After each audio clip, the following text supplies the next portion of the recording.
ఆ రాత్రి అక్కడే గడిపి మరుసటి రోజున గంగని దాటి విశాల నగరాన్ని చేరుకున్నారు. అప్పుడు రాముడు ఆ విశాల నగరాన్ని గూర్చి చెప్పమంటే విశ్వామిత్రుడు ఇలా చెప్పసాగాడు. పూర్వం కృత సత్య యుగంలో కశ్యప ప్రజాపతి ఇరువురు భార్యలైన అదితి మరియు చితి సంతానమైన దేవతలు దైత్యులు ఎంతో సఖ్యతగా ధార్మికంగా జీవించేవారు. అలా కొంతకాలం అయ్యాక వాళ్లకి శాశ్వతంగా జీవించాలన్న కోరిక పుట్టింది. కాబట్టి క్షీరసాగరాన్ని మధిస్తే అందులో నుండి అమృతం పుడుతుంది. అది తాగితే మనకి ఆకలి ఉండదు, వృద్ధాప్యముండదు. కావున ఆ సాగర మథనానికి మందర పర్వతాన్ని తీసుకొనివచ్చి చిలకడం ప్రారంభించారు. అలా చిలుకుతుండగా అందులోంచి ముందు హాలాహలం పుట్టి అది దేవతలని, రాక్షసులని, మనుషులని, ఈ జగత్తు మొత్తాన్ని నాశనం చెయ్యసాగింది. అప్పుడా దేవతలంతా కలిసి శంకరుడున్న కైలాసానికి వెళ్లి ఆయనను రక్షించమని ప్రార్థించారు. శంకరుడు బయటకి రాగా, ఇది అగ్రపూజ కనుక మొదట వచ్చినదాన్ని అందరికన్నా పూజనీయులైన మీరు స్వీకరించాలి అని విష్ణువు అన్నారు. అప్పుడు శంకరుడు సరే అని ఆ హాలాహలాన్ని హిలగా తాగాడు.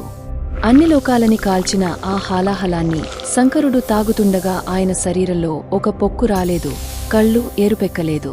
ఆయన మెడలో ఉన్న పిల్ల పాములు కూడా అటూ ఇటూ కదలలేదు. ఆయన ఎలా ఉన్నాడో అలానే ఉన్నాడు. సంతోషించిన దేవతలు మళ్లీ ఆ మందర పర్వతాన్ని చిలకడం ప్రారంభించారు. అలా చిలుకుతుండగా మందర పర్వతం పాతాళానికి జారిపోయింది. అప్పుడు దేవతలంతా అప్పటిదాకా తమతోపాటు ఆ మందర పర్వతాన్ని లాగుతున్న విష్ణువుని పర్వతాన్ని పైకి తెమ్మని వేడుకున్నారు. అప్పుడాయన కూర్మావతారం దాల్చి ఆ పర్వతాన్ని తన వీపుపై పెట్టుకుని పైకి తెచ్చారు. అప్పుడు మళ్లీ చిలకడం ప్రారంభించారు. అప్పుడు అందులోంచి నురగలు వచ్చాయి.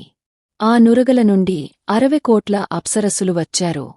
అంతమంది అప్సరసలకి సేవ చేసే పరిచారికలు కూడా కొన్ని కోట్లమంది వచ్చారు. అలా వచ్చిన అందమైన అప్సరసలని దేవత రాక్షసులలో ఎవరూ కోరలేదు.